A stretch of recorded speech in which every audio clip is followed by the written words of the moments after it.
रजनीश शर्मा जी पंजाब से। गुरुजी राधे राधे। गुरुजी मेरे बेटे की आयु 16 वर्ष है। वो 24 घंटे राधा नाम में ही मगन रहना चाहता है। इससे बढ़कर कोई कर्तव्य नहीं, इससे बढ़कर कोई लगाव नहीं। अगर वास्तविक ऐसी ही बात है, तो उसको कोई समझाने की ज़रूरत नहीं है। राधा नाम समर्थ है, उसको ऐसा महान बना देगा कि आप लोगों का स्वयं भाव इस बात में आएगा कि मुझे गर्व है कि मुझे ऐसा पुत्र हुआ है। समझ रहे हो ना? हाँ, गलत होता तो बात सोचते। अगर राधा परा विद्या पढ़ ली तो उसे और कुछ पढ़ने की ज़रूरत ही नहीं। सारा ज्ञान प्रकाशित हो जाएगा। अगर राधा इससे प्रेम हो गया तो सारा वैभव उसको प्राप्त हो जाएगा। ये राधा नाम परा विद्या है। बड़े भाग्य हैं और हम उसको मन से प्रणाम करते हैं जो ऐसी भावना से इस अवस्था में युक्त है। इसमें विपरीत लाने की जरूरत नहीं है। आपको किशोरी जी से यही कहना कि आपका है जैसा चाहो चलाओ, बस मंगल हो। और नहीं कहे तुम्हारा थोड़ी है, तुम तो मान रहे हो कि मेरा है। नहीं, इतनी अंगुली नहीं बना सकती आप, पूरा शरीर बनाने की तो बात जाने दो। नहीं, इतनी अंगुली भी आप नहीं बना सकते। तो बेटा कैसे बना दिया? उनका है। और अगर नाम जप रहा है तो माँ कहलाने योग्य हो। सच्चे कोख पवित्र हो जाए यदि पुत्र नाम जपने वाला हो। नाम प्रसंग कहत उपदेश, जाया धर्म धन्य सो देश, धन्य सुकुल जे जन्म भयो। राधा नाम जापक, राधा नाम का जिसने आश्रय ले लिया, वो उससे बड़ा कोई हमारी दृष्टि में कोई नहीं है। वो श्री कृष्ण को खरीद सकता है। राधा नाम जापक श्री कृष्ण का मोल है। राधा नाम वही माँ है, वही पिता है, वही सच्चा जीवन है जिसमें भगवान का नाम। और प्रार्थना करो कि श्री जी आपका है, आप अपने हिसाब से चलाओ। ये आपका है, आप चलाओ। ऋषभ जी देहरादून से। राधा वल्लभ की जय। महाराज जी आपके चरणों में कोटि कोटि प्रणाम। महाराज जी, हमारा संन्यास लेने की बहुत इच्छा होती है लेकिन दृढ़ता की कमी रहती है, तो इस इच्छा को दृढ़ कैसे बनाया जाए, कृपया मार्गदर्शन करें। जैसे आर्मी में जाने के पहले बच्चों को देखो ना, दौड़ कूद दंड बैठक पूरा सब तैयार होते ना, क्योंकि उनकी तैयारी है कि मुझे आर्मी में जाना है। ऐसे इस मार्ग के उपासक को बहुत बड़ा युद्ध लड़ना होता है। काम से, क्रोध से, लोभ से, मोह से, मद से, मत्सर से। और ये पुराने खिलाड़ी हैं। काम क्रोध आदि बड़े बड़े वीरों को पछाड़ दिया है। और संन्यास मार्ग का पथिक इन पर विजय प्राप्त करके सदैव भगवान के स्मरण में रहता है। तो पहला अभ्यास ये कि किसी माता बहन की तरफ यदि खिंचाव है, अंदर में आकर्षण है कि इनमें सुख बुद्धि है, काम में सुख बुद्धि, तो संन्यास नहीं लेना चाहिए। पहली बात। दूसरी बात, शरीर को कोई चाहे पीटे चाहे पूजा करे, मुझे इस शरीर से कोई मतलब नहीं है। ये शरीर मैंने प्रभु को अर्पित कर दिया है, ये प्रभु की चीज है। अब जैसे वो चाहे तैसे रखे। तीसरी बात, चाहे गला काट दिया जाए, हम कभी अपने प्रभु का नाम नहीं छोड़ेंगे। चाहे विश्व की संपत्ति दे दी जाए तो भी मैं अपने प्रभु का नाम नहीं छोड़ूंगा। चौथी बात, परिवार के जनों से कभी प्यार नहीं करूंगा। संन्यास शब्द में कभी प्यार नहीं करूंगा। बस जब इन बातों की तैयारी हो जाए तो आगे बढ़ जाना। ना हो तो वही गति गृहस्थ की होती है जो एक सन्यासी की होती है। यदि सब परिवार को भगवान का समझकर खूब मेहनत करके कमाए, साधु संतों की अतिथि की सेवा करे, पूरे परिवार को भगवत स्वरूप कर सेवा करे और जितना बने नाम जप करता रहे, कोई हिंसा न करे, पराई स्त्री से व्यभिचार न करे, तो अब निश्चित भगवान कृपा करके वही गति देते हैं। तो ये देख लेना चाहिए कि यदि हृदय में गड़बड़ियाँ हैं और हमारी लालसा प्रबल है, तो फिर भोग मार्ग में जाना चाहिए। क्योंकि फिर नहीं चल पाएगा। क्योंकि जहाँ उसकी व्याकुलता हुई तहाँ माया संयोग बना देगी। क्योंकि वो तो ताक में ही है ना। जब कोई संन्यास लेता है तो मानो एक युद्ध कर रहा है माया से। अब वो विजय प्राप्त करेगा उस पर। अब वो माया छोटी-मोटी शक्ति थोड़ी है। और अगर आपके अंदर भोग लालसा है तो मारे जाओगे। भोग लालसा को अगर तुमने मार दिया तो महात्मा बन गए। तो एक बार गृहस्थी में रह करके पहले देखना चाहिए, पूरे परिवार में रह कर के मेरा मन किस कोटि का है। अगर ऐसा लगता है कि भाई, तो फिर ब्याह करके घर गृहस्थी में रहना चाहिए। अच्छा है, बड़े भाग्य हैं, सन्यास की भावना होना। तो सन्यास घर में भी बना जा सकता है। सन्यासी अपनी पत्नी से केवल प्यार करते हुए अपने परिवार को सुख देने की लालसा से धन कमाए और नाम जप करे, ये भी सन्यासी है। क्योंकि परिवार को भगवत स्वरूप समझोगे तो भगवान की सेवा बनेगी। एक पत्नी व्रत धर्म से चलो तो एक सन्यासी ही माना जाएगा। क्योंकि अगर सन्यास मार्ग में वेश बदलना ही केवल सन्यास है तो भूल है। इंद्रियों को संयम में करके मन वचन कर्म से परमात्मा स्वरूप में रहना, यही सन्यास है। तो वो तो गृहस्थी में भी किया जा सकता है। तो संतानोत्पत्ति क्रिया भगवान की प्रसन्नता के लिए की जाए, अर्थ कमाया जाए भगवान स्वरूप परिवार के पोषण के लिए, और अपना जीवन प्रभु को अर्पित करके नाम जप करे, वो महात्मा ही है। गृहस्थी में रहते हुए महात्मा है।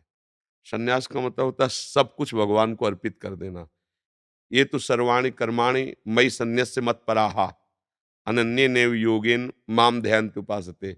जो सारे कर्म मेरे को अर्पित कर देता है, तो वही तो है, नाथ सकल संपदा तुम्हारी मैं सेवक समेत। सन्यासी ही तो है वो, प्रभु को अर्पित है। अच्छा, हम सन्यास ले लिए और अहंकार बैठा हुआ है, मेरे शिष्य, मेरे रुपया, मेरी गाड़ी, मेरा मोटर, मेरा भगत, वो प्रपंच ही है। सन्यास कहाँ है? अहम से रहित हो गया, सन्यासी हो गया। तो भाई सन्यास का भाव समझो, कपड़ा बदलना ही केवल सन्यास नहीं, सन्यास एक स्थिति है। आप इस भाव में भी सन्यासी हो सकते हो, पैंट शर्ट में भी। कैसे कपड़े से सन्यासी थोड़ी होता है, स्थिति सन्यास की है। विभीषण जी कोई कपड़ा नहीं बदले, भगवान कह रहे तुम सरीखे संत प्रिय मोरे, नहीं कह रहे तुम्हारे जैसे संत हमें प्रिय। विभीषण और राजमंत्री हैं रावण जैसे राजा के, पर उनकी रोम रोम में भगवान की प्रेम भक्ति है। पूरे मकान में लंका में लिखे हुए थे राम राम राम राम, राम नाम अंकित ग्रह शोभा। रावण को सूचना मिली कि तुम्हारे घर में ही आए, देखा राम राम राम, ये कैसे तुमने हमारे शत्रु का नाम लिख रखा है और तुम हमारे भाई हो और महामंत्री पद पे हो। तो उनका आपको ही किसने कह दिया शत्रु का नाम है? रासे रावण मां से मंदोदरी आप ही का तो नाम है दोनों का। अल्लूरा जी भगत बहुत चतुर होता है, पूरे मकान में लिखे हुए राम राम खुला और ऐसा समझा दिया रावण को कि राजी हो गया। बोले रा से रावण मां से मंदोदरी, इसीलिए आप दोनों का प्रधान अक्षर लिखिए राम राम राम। हम उन राम को थोड़े, हम तो आप अल्लू राजी हो। लंका में रह के ऐसी भक्ति की, तब भगवान के तुम सरीखे संत प्रिय। गृहस्थी में कैसे भक्ति नहीं हो सकती? लंका में जब भक्ति हो सकती है, जहां जिंदा ऋषियों को खाया जाता है, जैसे कोई मुर्गा उर्गा नहीं चबाते, ऐसे ऋषियों को खाते थे राक्षस, घोर व्यभिचार, घोर अत्याचार, उस नगर में रहकर भक्ति कर ली विभीषण ने।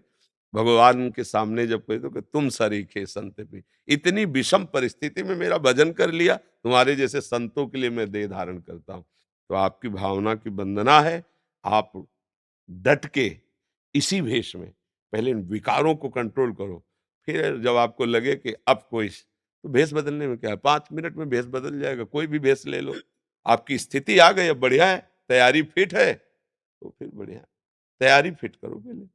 नाना प्रकार के भोग सामग्रियों के बीच में रहते हुए तुम्हें प्रभु की प्राप्ति की जलन रहे, तो जानो कि अब हमारा मन सन्यासी हो रहा है। मन बैरागी हो जाए तो बस सब बात बन गई। तन वैरागी और मन भोगी, ये तो बात नहीं बनने वाली है। भारत भूषण जी रामगढ़ झारखंड से। राधा राधा। महाराज जी आपके चरणों में कोटि कोटि प्रणाम। महाराज जी मंत्राकार वृत्ति एवं भगवदाकार वृत्ति कैसे करते हैं, कृपया इसकी विधि बताएं। जैसे हम देह भाव में स्थित है, इसके लिए क्या साधना की है? हर समय देह में ही रहता ना व्यक्ति, देह का चिंतन होता है, देह में ही आम रहता है, देह के भोगों के लिए ही सारी चेष्टाएं होती हैं। स्वीकृति, इसका प्रधान कारण है स्वीकृति। हम जैसे देह भाव को स्वीकार किया है, हमारी दुर्गति होती जा रही है। अगर हम भगवत भाव को स्वीकार कर लें तो हमारी तन्मयता प्रभु की तरफ होने लगेगी। गुरुदेव के चरणों का आश्रय लेकर उनके बताए हुए मंत्र और नाम में महत्व कर लिया, और महत्व करके बार बार बार बार उसका हम स्मरण कर रहे हैं, राधा राधा राधा राधा। और स्वीकृति ये कि मैं शरीर नहीं हूँ, कोई मेरा संबंधी नहीं है, मैं प्रभु का हूँ और प्रभु मेरे हैं। जैसे मीरा जी की स्वीकृति, मेरे तो गिरधर गोपाल दूसरो न कोई। जब तक दूसरो कोई है तब तक मंत्राकार वृत्ति या भगवदाकार वृत्ति नहीं होती। जब ये बात आ जाती है, जैसे गोस्वामी जी कह रहे हैं, एक भरोसो, एक बल, एक आश विश्वास, एक मात्र प्रभु से भगवदाकार। आपका मन भगवत स्वरूप, बुद्धि भगवत स्वरूप, चित्त भगवत स्वरूप, अहंकार भगवत स्वरूप, तब भगवदाकार। इसके लिए दीर्घ काल तक निरंतर सत्कार पूर्वक गुरु प्रदत्त नाम मंत्र उसका जप करते रहो, और संबंध शरीर से मेरा कोई नहीं है, ये बात स्वीकार करो। अभी स्वीकृति देह की है ना, मैं, मेरी पत्नी, मेरा पुत्र, मेरा परिवार, यही मोह संबंध है। और ये स्वीकृति कि मैं प्रभु का हूं, ये है, इसमें लगाव जोरे की बात नहीं है। भगवान के हम अंश हैं, तो हम भगवान के हैं। और जहां इस स्वीकृति में है में आए, तो जाग गए। अभी सो रहे हैं, मोह निशा सब। और जब जगे तो देखा, जे जाने जग जाए हेराई, जागे जथा स्वपन भ्रम जाई। जैसे जगने पर स्वप्न का कोई महत्व नहीं रहता, ऐसे विशुद्ध ज्ञान होने पर संसार का कोई महत्व नहीं रहता। एकमात्र प्रभु ही प्रभु रहे। तो बाहर प्रभु, भीतर प्रभु, बताया नहीं, मन बुद्धि चित्त हम सब प्रभु। अब हुआ भगवदाकार। आंख खोलता है तो ना व्यक्ति है, न वस्तु है, न स्थान है, प्रभु दिखाई देते हैं। आंख मूंदता है तो न मन है, न बुद्धि, न चित्त, न हम, केवल प्रभु अब इसे भगवदाकार कहते हैं। और जिस मंत्र को गुरु जी ने दिया, उसी मंत्र को बार बार हम ध्यान के द्वारा देख रहे हैं, लिखा हुआ, और अंदर की श्रवणेन्द्रिय के द्वारा सुन रहे हैं, और मन के द्वारा एक एक अक्षर का निरीक्षण कर रहे हैं। अब इतना डूब जाए कि मैं निरीक्षण कर रहा हूं ये भी भूल गया, उसे कहते हैं मंत्राकार वृत्ति। अब वो निरंतर चलता है, राउंड, जिसे खोपड़ी में नहीं, मंत्र मंत्र घूमता, एक नशा चढ़ता है। आँख खोले तो मंत्र, बंद करे तो मंत्र, चाहे आप ढोल बजाओ तो उसकी ध्वनि में भी मंत्र जागृत हो रहा है। वो मतलब साधन नहीं है, वो साध्य है। करते करते वो होने लगता है, होने की स्थिति में फिर मंत्राकार कहा जाता है। अभ्यास करते करते मंत्राकार हो गया, और भगवत स्वीकृति और भगवान के प्रति प्रियता, ये भगवदाकार कर देती है। समझ पाए आप? जी। अशंकी शर्मा जी, अर्पणा शर्मा जी, नरसिंहपुर मध्य प्रदेश। महाराज जी आपके चरणों में कोटि कोटि प्रणाम। महाराज जी आपकी कृपा से ये तो समझ आ गया है कि हर समस्या हर परिस्थिति का समाधान नाम जाप है। बस आपके श्री चरणों में प्रार्थना है कि अभिमान रहित होकर सतत नाम जप बनने लगे। मेरे अंदर अहम भाव बहुत जल्दी आ जाता है और वही सब बिगाड़ जाता है। अगर प्रभु का रोज चरणामृत पिया जाए और संतों के चरित्र सुने जाए, तो अहंकार नष्ट हो जाएगा। कहते हैं ना, ऊंट जब पहाड़ के नीचे जाता है तो पता लगता है। अब बकरी के पास रहेगा तो अपने को बहुत बड़ा देखेगा, और जब पहाड़ के पास जाएगा तो उसको अपने आप समझ में आएगा। ऐसे ही जब हम भक्तों के चरित्र पढ़ते हैं, तो लगता है इनकी ऐसी, मैं क्या हूँ, अपने आप समझ में आने लगता है। तो यदि हम संतों का जो पावन चरित्र है, जैसे भक्तमाल जी है, रसिक अनन्यमाल है, ऐसे ग्रंथ है, रोज एक भक्त का चरित्र पढ़े, तो भक्त चरित्र श्रवण से हमारा अहंकार नष्ट हो जाता है। क्योंकि भक्तों की जो भजन शैली रही, हम लोग सोच भी नहीं सकते। हम तो उनकी जूठन खा के जी रहे हैं, उनके जैसा भजन कहाँ कर सकते हैं। अनवरत 24 घंटे आंसू बह रहे हैं, राधा राधा, जैसे भोरी सखी जी, भोलानाथ, ऐसे ऐसे प्रेमी महाभागवत हुए, यमुना किनारे रात दिन। अच्छा, दर्शन करने गए सेवा कुंज, वहां बंदरों को जो चना फेंक दिया गया, वो ठुड्डी उठाई, दो चार मुट्ठी जो बिना चबा लिया, उसी से जी रहे हैं रात दिन, राधा राधा। तब लगता है हम लोग क्या है, हम लोग तो केवल जी रहे हैं उनके सहारे। भजन तो उन महापुरुषों का हुआ है। रोटी के, पूरी रोटी नहीं मिलती थी ब्रजवासियों की, क्योंकि पूरी देंगे तो 100 महात्मा आने हैं, तो 100 रोटी कौन बनाए, तो एक रोटी के 8 टुकड़े कर लिए, एक टुकड़ा दे दिया। अब वो 4 घरों में गए तो 4 टुकड़ा मतलब एक रोटी, उसे खाया, 24 घंटा भजन कर। हम लोग कहाँ उनकी। तो जब हम संतों के चरित्र पढ़ते हैं, तो हमारे अहंकार का पारा खत्म होने लगता है कि हम क्या है इनके आगे। अब जैसे अपने से नीचे को देखें तो लगता है हम तो भजन करते हैं, हम तो ऐसे हैं, और जब अपने से ऊंचे देखे तो लगता है हमारा भजन क्या है इनके आगे। तो सदैव भक्ति मार्ग में ऊपर की तरफ देखना चाहिए, बड़े महापुरुषों को देखना चाहिए, उससे अहंकार नष्ट हो जाता है। भक्तों का नाम स्मरण, भक्तों का चरित्र भक्ति को मजबूत करता है, भक्ति को प्रकाशित करता है, और भक्ति में अहंकार रोग न लग जाए वो सावधान रखता है। जब हम किसी भक्त का समर्पण देखते हैं, तब लगता है यार देखो ऐसे भी वक्त हुए कि साधु रूप में भगवान आए तो आरा चला दिया, मूरत ध्वज का चेत। यहाँ यहाँ हमारी दशा क्या है कि हर चीज अपनी है, गाएंगे जरूर, तन मन धन सब तेरा, क्या लागे मेरा, पर अगर प्रभु कुछ ऐसा तो फिर नहीं होगा। जब सब कुछ समर्पित हो तो आपका आपको अभी गला उतार दें, ऐसा समर्पण। तो जब उनका चैत्य सुनते तो लगता मेरा क्या समर्पण है, मैं तो समर्पण के बहाने अपनी वासनाओं की पूर्ति कर रहा हूं। समर्पण तो इन महापुरुषों का हुआ जो आरा चलवा दिया, प्रभु के लिए अपने प्यारे पुत्र पर आरा चला। ऐसा त्याग, ऐसा समर्पण। इसलिए भक्तों के चरित्र पढ़ने से हमारा अहंकार नष्ट हो जाता है। प्रभु के नाम से भी महामहिम भक्तों की नामावली गान से होता है। 1 लाख बार हरि हरि बोले और एक बार किसी भक्त का सुमिरन कर ले तो भगवान उसे 1 लाख बार हरि हरि से भी ज्यादा फल देते हैं। क्योंकि हरि को निज यस्ते अधिक भक्तन यस पर प्यार। भगवान को अपने चरित्र से अपने नाम से भी बढ़कर प्रिय भक्तों का लगता है।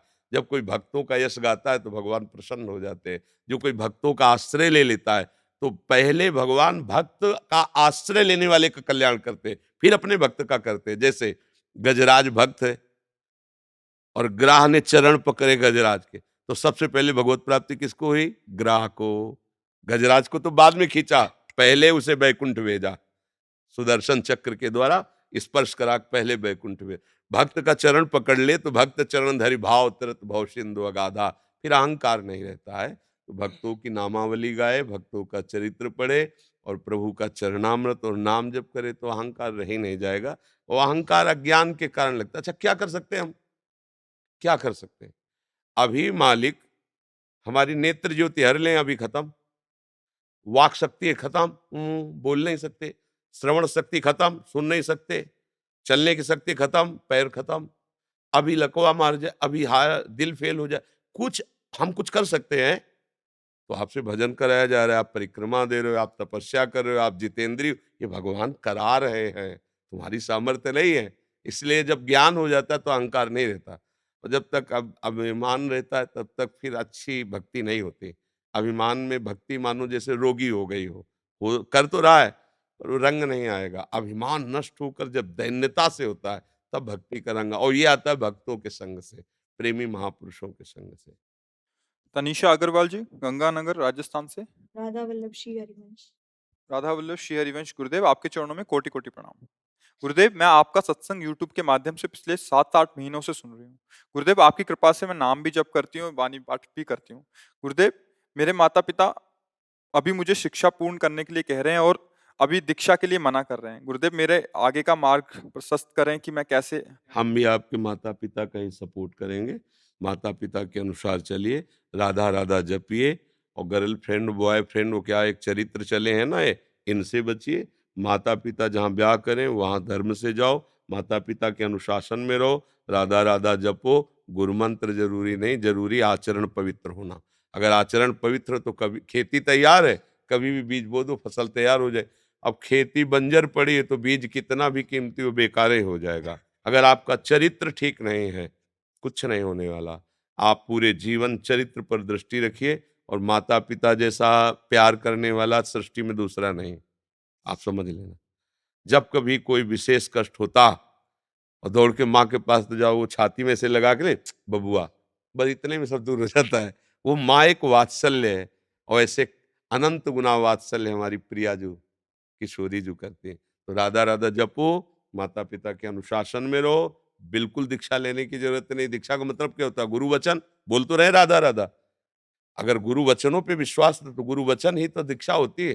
राधा राधा राधा हो गया हमारा गुरु मंत्र, हमें मिल गया गुरु से। राधा राधा राधा। और गृहस्थी में ज्यादा भक्ति को प्रकाशित करने की जरूरत नहीं।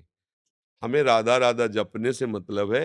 हाँ, आगे चलकर जब परिवार ऐसा मिले कि भक्ति होगी तो खूब तिलक लगाओ, कोई बात। जब तक ब्याह ना हो जाए तब तक दीक्षा इसलिए ना ले कि मानो अगर कहीं भाग्यवश पति कुमार्गगामी मिल गया तो आप गुरुमंत्र लिए हो, वो शराब पीता है और वैसा, तो आपका जीवन मतलब जलन युक्त हो जाएगा। और ऐसे ही है कि जैसा भगवान ने रचा, पति भगवान है, उस पर भाव करो, राधा राधा जब चल जाए। नहीं लेना चाहिए दीक्षा। तब लेना चाहिए जब एक मार्ग निश्चित हो जाए, एक परिवार का भाव नहीं। अच्छा कहते फिर हमारा उद्धार क्या होगा? तो कह तो रहे राधा राधा जपो। किसी भी स्थिति में नाम चल रहा है, इससे बड़ा महात्मा क्या हो सकता है? इससे बड़ी बढ़िया स्थिति क्या हो सकती है? अब माता बहन अगर ऐसे बाहरी ज्यादा करेंगी तो घर परिवार में फिर नहीं चल पाएगा, क्योंकि वहां जरूरत है, उस समय सेवा की जरूरत है, उस समय आपके सावधान होने की जरूरत। आंख मूंद के बैठने वाला तुम्हारा भजन नहीं है। तुम्हारा एक रोटी बेलती जा रही, राधा राधा कहती जा रही, पोछा लगा रही, राधा राधा कह रही, आए हुए अतिथि की सेवा कर रही, माता पिता राधा राधा। देखो समझना पड़ेगा, विरक्त का और गृहस्थ का एक भजन की शैली अलग है। भजन वही है पर शैली अलग है, रहनी अलग है। अब विरक्त जैसी रहनी गृहस्थ में रहोगे तो आपका नहीं बनेगा, इसलिए सावधान होकर चले।